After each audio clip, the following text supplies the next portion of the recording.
27, 2024 to order, please. Review of the agenda. So we have the approval of the August 13th regular minutes, work session minutes, and executive session minutes. Do we have any questions, comments, concerns? Hearing none. Then I believe the item 1 is going to be deferred. Item 2, are they going to be ready for the police department? Yes. Okay. And that was really cool. Item number 3, fee schedule, Mr. Baker. That is a recap of what we went over last week, Mr. Mayor, Council, and citizens. That was. It's a second reading of that agreement. I can't. I'm sorry? It is the second reading of the ordinance that was presented last week. Oh, okay. Last council meeting, rather. All right. Any questions, comments, concerns? Ms. Knight? No question. Mr. Qua? No question. Ms. Dean? No question. Ms. Hugh? No question. Okay, good. First reading related to blighted property. Actually, second reading. Second of reading, the I'm ordinance that sorry. was presented last council meeting as well All right. on the blight ordinance. All No right. Any changes. questions from the audience on that one? Do we have a lot of blighted property or just some? Some. You got to go through a legal definition of blight, right? Okay, so Blight, what are what- y'all looking at? Well, in this particular case, you want to answer the question, Baker, in terms of what Sure. you're actually searching for? I like that handoff. Yes, sir, no problem. I don't think this thing's working, so I could have stood over there. The blight is declared, and it is defined in here when you're looking at it on the exhibit. Do you have exhibits in there for your definitions? What? Do you have the definitions in there? Where is Paul? Can we get this turned on, the sound system? It's defined in here for the purpose, and the definitions of blighted property means any property which presents one or more of the following conditions. It's uninhabitable, unsafe, or abandoned. It is inadequate provisions for ventilation, light, air, sanitation, imminent harm to life or property caused by fire, flood, or hurricane, or any natural forces. Forced demur on that. A site identified by the Federal Environmental Protection Agency as a Superfund site pursuant to the USC Section 9601. Repeated illegal or criminal activity on the property of which the property owner knew or should have known, or the maintenance of properties below state, county, or municipal codes for at least 3 months after written notice of the code to attend violations to, so it'd be a code enforcement violation we'd have issued to the owner, so 3 months of that. Bad shape. It's in bad shape. And it's repetitively in bad shape, and no improvement has been made. It's not like we're going to swoop out of the darkness and say, you have a blighted property. There are steps we take on that. And the purpose of this, and it's stated in here in the code section itself, and in our ordinance where it says, property shall not be deemed blighted solely because of its aesthetic appearance. So we're not picking on somebody because their house is ugly. There's other things that are consequential to that. So there are defined things in here, and it's not going to be something that we're just going to arbitrarily pull out. It's basically, it's defined and has to be met. Those precursors have to be met for us. Any comments, questions, audience? None? Ms. Knight? None. Mr. Qua? None. Ms. Dean? In the aesthetic field, you're saying just because it's ugly. That's right. So. That's right. That's a nice I mean, word for saying. But ugly. I think we need to kind of put a little something in parameters there. For the aesthetics? Well, it says the property shall Give not it be the worst blighted. case scenario. Well, if they don't meet one of A through I, and this is the other parts that I didn't get to, is G, it's conducive to ill health, transmission of diseases, infant mortality. They have to meet all these requirements. So if. The looks are you not know, a, One of the, part of the gutter is hanging off, and you've got, screens hanging off and all of that kind of thing, and. You'd handle that under code enforcement. yeah, I traditional think that code. goes beyond the aesthetics. This of is, it, this because is then a you state get- code So, that's specifically and if giving it you a power to doesn't- deal with a specific If piece. that doesn't get repaired within the, 3 months. yeah, so what happens then? Then we go into the next step of this, which means that a public officer, and that's been defined by the city attorney as the city manager's office. Those concerns are then brought to the city manager's office for assessment, and a case has to be prepared based on what the precursors are for that, as far as what other enforcement activities have taken place, what documentation we have of non-compliance, And issues this of is under citations. aesthetics that has gone beyond the code Aesthetics are not enforcement. even that's I mean, just because it's after- ugly doesn't Yeah, make it doesn't fit aesthetics the would frame. be gonna be like, permanently you painted ugly? it purple and nobody wanted you to paint it purple. Doesn't That's- qualify as not blighted Yeah, that's home. aesthetics. Yeah. But if you have, But you if know, it's a vegetation code growing all up violation. around the house and things like that, you know, I'm just thinking of a house that had cats everywhere and stuff grew all up Well, I around think it. that goes back to, and you have to literally say, that's you can't put a square peg in a round hole. So you have to look back from A through I and say, does it meet the requirements to make it a blighted? It doesn't have to meet all of these, Okay, that- but it does have to meet some of those, and it does have to have some prior enforcement activities against it to where we can go back and say, look, we've tried through code enforcement to gain compliance. We brought you to court, we've done all these things, you still have not complied. So at this point, we're taking it to a step higher, and we're going to declare it blighted. And the tool for the blighted is to bring it into the municipal court judge and say, this is a case, this is what we have. He's the ultimate arbitrator of that unless they appeal it to a higher court, which would be the state court or Supreme Court of Clayton County. And then they have an appeal process. But at the point that it's declared blighted by the municipal court judge, we move into a punitive action, which is to hopefully encourage them to comply, which is a 25 times your current millage rate. The payoff on that is, if they actually get in there and get a plan going, and we can say that they've improved the property, then we can turn around and say, okay, for the next 2 years, as a reward for your compliance and do what we need to do and put a building or a house back in play, or hopefully a business back in play, then we can reduce our tax millage rate to 0.5 for 2 years. Okay. Pretty cool. And then just a point of information, this code kind of stands on its own, okay, because of the way the state law is written and other things. For economic development purposes, you've got another section in your code that's going to talk about blight, right? Blight in that particular case may just simply be a vacant piece of property that hasn't had anybody in it for a certain number of years. So economic developmentally, they would say that fits a blighted section. It could be based on age, it could be based on it's underperforming, you know, but again, that's economic development. That is not, let's go knock your building down. Okay, so just a point of information. And the other part of this is to make sure it's not a revenue chaser, is the monies that are raised for that go back into specifically community redevelopment purposes. So it doesn't go to the general fund, it doesn't go to any operational fund, it goes specifically back into that so we can continue to redevelop other areas. So it's not a revenue stream enhancer or anything of that nature. So it is purposely designed to improve the looks of the city and the operability of buildings and businesses. Yep, another tool in the toolbox. And, you know, we try to take as many as we can, and obviously we still have work to do. But, you know, nice one to have. That's pretty much our agenda. We have And some already that we're looking at. Oh, no, we don't have the ordinance passed yet, we wouldn't be doing that. pass your ordinance first. There's, that once we pass the ordinance, we can, We do have some people that are in some heavy code enforcement at this particular point. You know, we could privately tell you where they are, or you probably already know, or you might have told us. So, all right, we will see, yes, ma'am. One other question, if I may.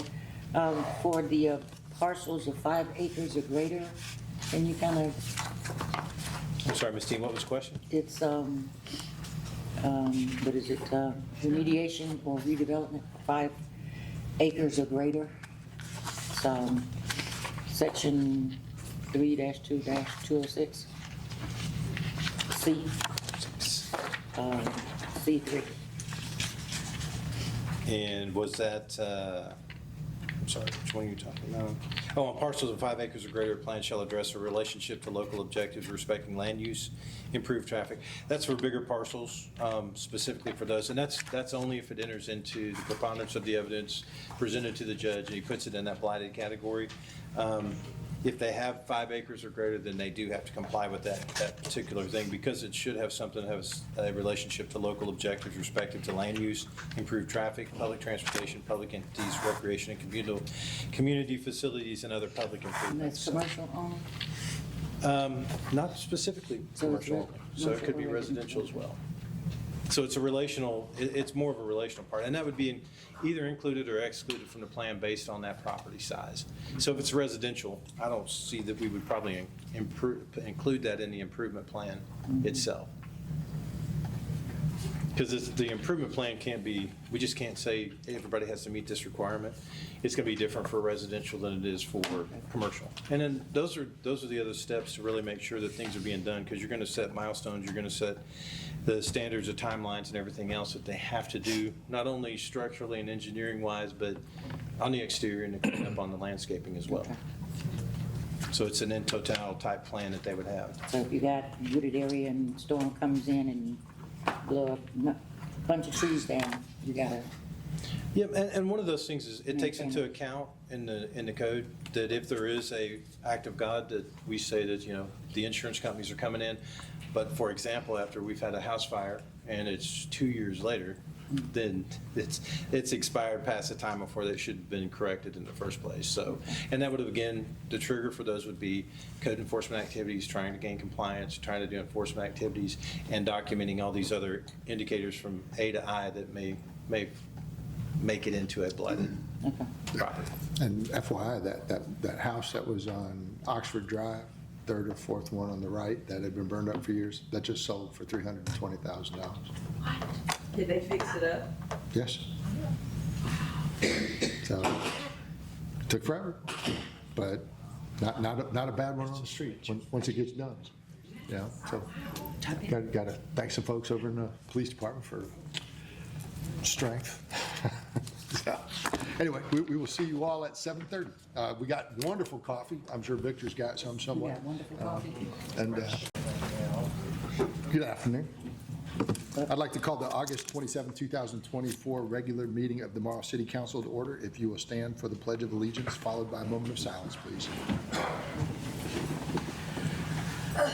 Pledge allegiance to the flag of the United States of America and to the republic for which it stands, one nation, under God, indivisible, with liberty and justice for all.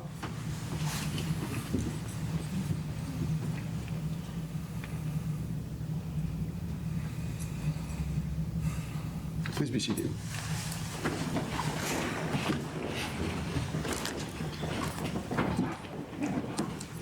Approval of the minutes for August 13th, 2024, the regular meeting minutes, the work session minutes, and the executive session minutes. Any comments, questions, or concerns? Hearing none, do I hear a motion to approve? Do I hear a second? Second. Motion properly seconded. All those in favor say aye. Ms. Knight? Aye. Mr. Quah? Aye. Ms. Dean? Aye. And Ms. Nguyen? Aye. Motion carries. Morrow Police Department, recognition.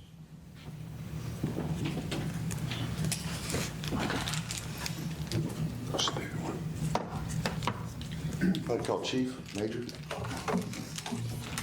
Good evening, Council, Mayor. Thank you for having us. Tonight, I'd like to recognize Officer Lamb and Sergeant Foe for the Life Saving Award. I want to call them up and introduce them first. Come on up, guys.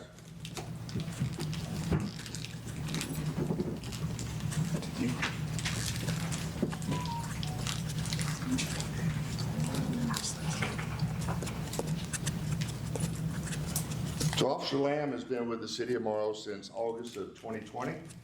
He's a member of our Special Operation Division on the traffic unit and a member of our SRT team, our Special Response Team. Last year in November, Officer Lamb completed Level 1 SWAT. November of last year, correct? I believe so. And Sergeant Foe has been with the department since March of 2019. He's almost 6 years in. He's a first-line supervisor sergeant on day watch for our B team. And I'll just read what we have here for him. On July 7th, 2024, at approximately 8 a.m., Sergeant Foe and Officer Lamb responded to a 911 cardiac call at 2225 Beechwood Court, where they found an unconscious individual male in dire need of immediate medical attention. The patient had no pulse or respirations. Without hesitation, Sergeant Foe initiated CPR for several minutes until he was relieved by Officer Lamb. Together, they skillfully and decisively administered life-saving measures to sustain the subject's vital signs until emergency medical services arrived on scene. Their quick thinking, exceptional training, and unwavering commitment to preserving life played a pivotal role in ensuring the survival of the individual in distress. Your selfless actions performed under intense pressure demonstrated an exceptional commitment to the preservation of life. You have not only saved a life, but have also exemplified the highest standards of the City of Morrow Police Department. Thank you for everything.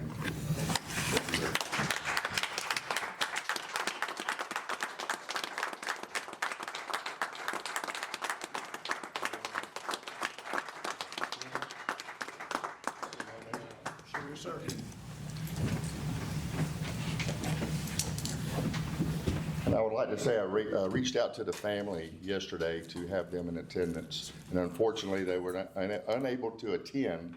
The male subject is actually having a procedure done tomorrow, but he's doing well. He is doing well. That's all right, man.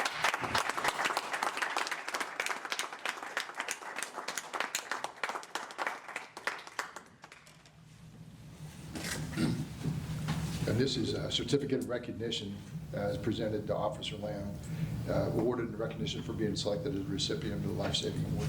Thank you so much, sir.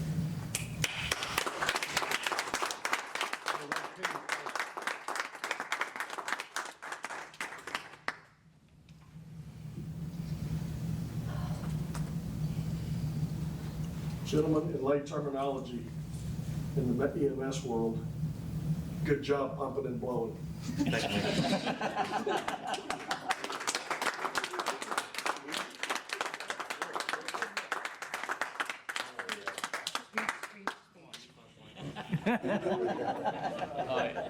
Thank you, everyone, for showing up today, too, for honoring me about the life-saving award. And thank you for the City of Morrow Department to give me the award for today, and all the training that you gave us. So make me to have the Morrow student community. Excellent. So I'm gonna do it really short.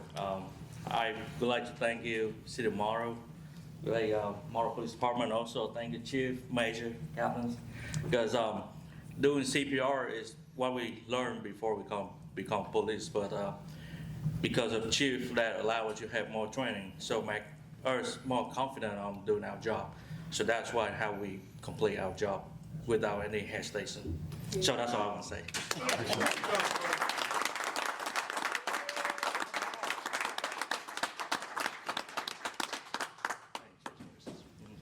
That's awesome.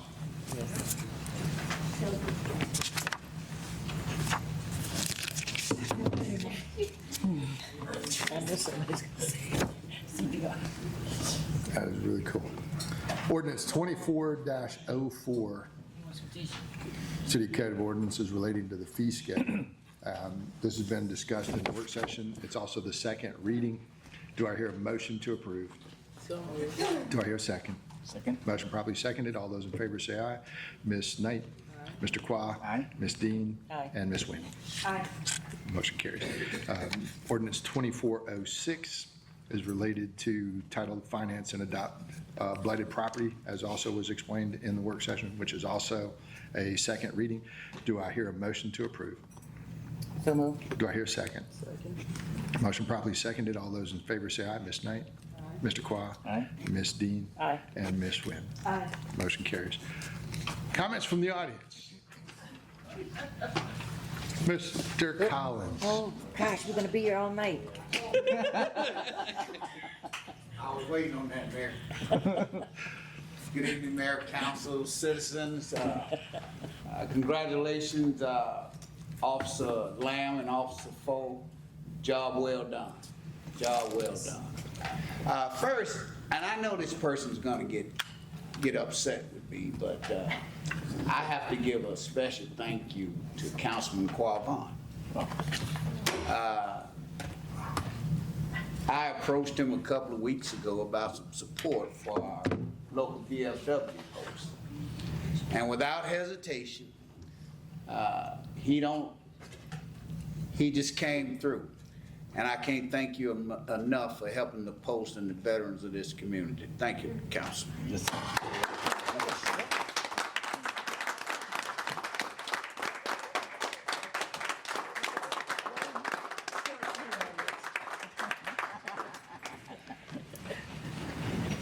Other comments? All right. Hearing none, comments from the council. Ms. Knight.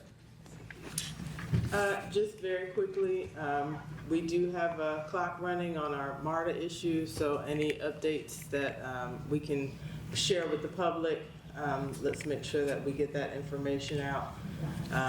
And gentlemen, thank you. Thank you all for what you all do every day. It's a calling. We appreciate your service to the city. Mr. Qua. Good job, Fall and Lamb. Thank you for what you do. Ms. Dean. My kids. Thank you. Appreciate you. Ms. Wynn. Congratulations, Sergeant Bull and Officer Lam for great job on pump and blow.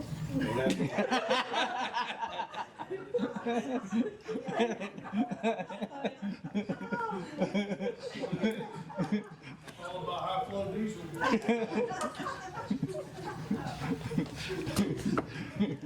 I don't even know how to follow that up. I will make one, I'll make one comment though. Since we last talked about MARTA, we noticed that Molding and Jenkins basically just finished an audit. MARTA's contesting the audit, but the audit basically said that they've seemed to have misplaced about $70 million of the city of Atlanta's money. So they have obviously not responded to our open records request, and we will continue on that point. So what I can say is they're just as incompetent as we expected. So looking forward to the gentleman's argument that he was a super negotiator. Hadn't seen him since. So sometimes the best way to negotiate is don't say anything. So we'll see. Now we can go.